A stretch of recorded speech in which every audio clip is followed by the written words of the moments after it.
मानचित्र की बात करूं तो कुछ ही देश ऐसे हैं जो चंद्रमा पर भी काम कर रहे हैं और सक्सेसफुल रहे हैं। भारत के हिसाब से अगर बात करें तो भारत का ये जो मिशन ग्लोबल स्पेस पे क्या छाप छोड़ रहा है? देखिए, अगर जब कल सॉफ्ट लैंडिंग हो जाएगी, जो कि मुझे पूरा विश्वास है कि होगी, हम दुनिया के उन 4 देशों में से एक हो जाएंगे जिन्होंने मून पर सॉफ्ट लैंडिंग की है। इतने सारे देशों में सिर्फ 4 ही देश हैं जो ये कर पाएंगे जब हम कल लैंड हो जाएंगे। सर, एक सवाल ये भी उठ रहा है कि आखिर भारत ने साउथ पोल को ही क्यों चुना? क्या वहां पर सर ऐसी पॉसिबिलिटीज है कि पानी है या बर्फ है या कुछ अन्य ऐसी माइनिंग चीजें हैं? और क्या वहां पर सर माइनिंग भी हो सकती है, वहां पर मून माइनिंग? आप जो कह रहे हैं, सबसे पहले तो ये है कि हाँ, वहां पर पानी का होने का अंदेशा आइस के फॉर्म में और हीलियम 3 के होने का अंदेशा है। तो प्रोबेबिलिटी ऑफ एक्सप्लोरेशन में मून की इंफॉर्मेशन में शायद साउथ पोल में नॉर्थ पोल के वनस्पत ज़्यादा फायदे थे, इसलिए था। जहाँ तक माइनिंग का सवाल है, माइनिंग एक तो है कि छोटे सैंपल लाने का, वो तो कोई भी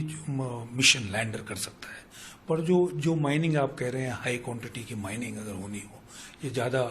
जैसे माइनिंग जमीन पर होती है, अर्थ पर होती है, अगर वैसी उसमें होने में थोड़ा समय लगेगा। क्योंकि माइनिंग का मतलब है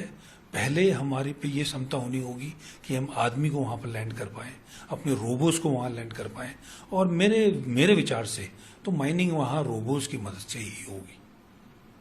सर, एक सवाल ये भी है कि चंद्रयान 2 की जो लैंडिंग हुई थी वो नहीं हो पाई थी, लेकिन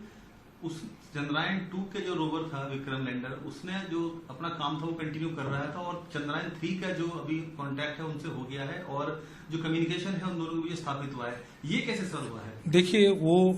उनका सिर्फ लैंडर नहीं गया था, बाकी जो ये रोवर था ये तो घूम रहा था, ये चांद के चारों ओर घूम रहा था, और इसकी मदद से कम्युनिकेशन होने का एक ऑल्टरनेटिव मीन्स इसरो ने रखा हुआ था, और उसको वो टेस्ट कर पाए कि उसके चंद्रयान का लैंडर जो है, चंद्रयान 3 का लैंडर है, वो चंद्रयान 2 के रोवर से कम्युनिकेट कर पाया, और वो एक ऑल्टरनेटिव कम्युनिकेशन है अर्थ में कंट्रोल स्टेशंस में कम्युनिकेशन करने के लिए। तो सर, किस तरह की चीजें सर अभी आपको नजर आ रही है कि जो कम्युनिकेशन उनके बीच में हुआ है, किस तरह हेल्प की है उन्होंने, जो फोटोग्राफी उन्होंने देखी है, और क्या क्या आपको लग रहा है कि सर उसने हेल्प की होगी? और अभी की स्थिति में देखा है तो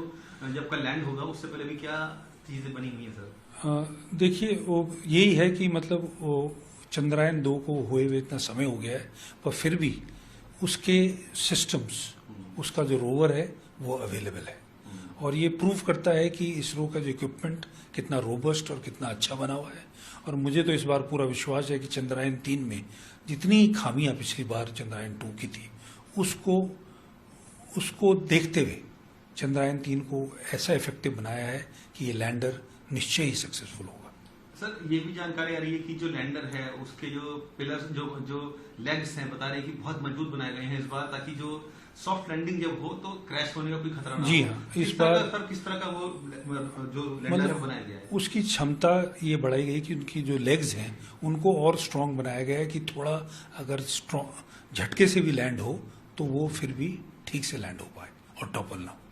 यही कारण है कि सर जो चंद्रयान 2 थोड़ा सा मिशन अनसक्सेसफुल रहा था, उससे सीख लिया हमारे? डेफिनेटली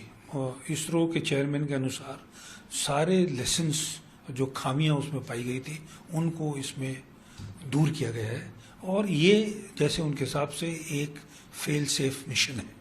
जैसे अब इस बार जगह भी जो चुनी है वो छोटी नहीं है, ज़्यादा बड़ी जगह चुनी है कि अगर लैंडर को थोड़ा दाहिने या बाएं जाना पड़े तो 4/2 के इलाके में जाके कहीं भी लैंड कर पाए। सर, चूंकि आप स्पेस के लिए काम करते हैं, इंडियन स्पेस एसोसिएशन से हैं, कितना आपको एक ये मोटिवेशन है कि ये जब ये लैंड करेगा तो भारत के लिए आने वाले समय में सर क्या क्या दरवाजे खुलने वाले हैं स्पेस में? देखिए, पहले तो ये हर एक भारतीय के लिए बहुत ही गर्व का विषय है कि हम उन देशों में से एक हो जाएंगे जिन्होंने मून पर लैंड किया है। उसके अलावा आगे की एक्सप्लोरेशन में सिर्फ चांद ही नहीं, उससे आगे मार्स या और प्लैनेट्स में जाने के लिए भी मून में जाना निश्चय ही सबसे नज़दीक का प्लैनेट है, वहाँ सक्सेस होना बहुत ही ज़रूरी है। और ये एक हमारे देश की, पूरी देश की प्राइड को, हमारे को एक आत्मविश्वास दिलाता है कि हमारे साइंटिस्ट दुनिया में सबसे अच्छे साइंटिस्ट में। और रही बात दूसरी, लूनर इकोनॉमी की, जैसे चांद में आगे फ्यूचर में जैसे कहते हैं कि कॉलोनाइजेशन होगा, माइनिंग होगी और एक्टिविटीज़ होंगी वहाँ से, इन एक्टिविटीज़ का हिंदुस्तान भी लीडिंग हिस्सेदार होगा। और उस हिस्सेदारी में मुझे पूरा विश्वास है कि इंडिया की प्राइवेट कंपनीज भी साथ में पार्ट लेंगी।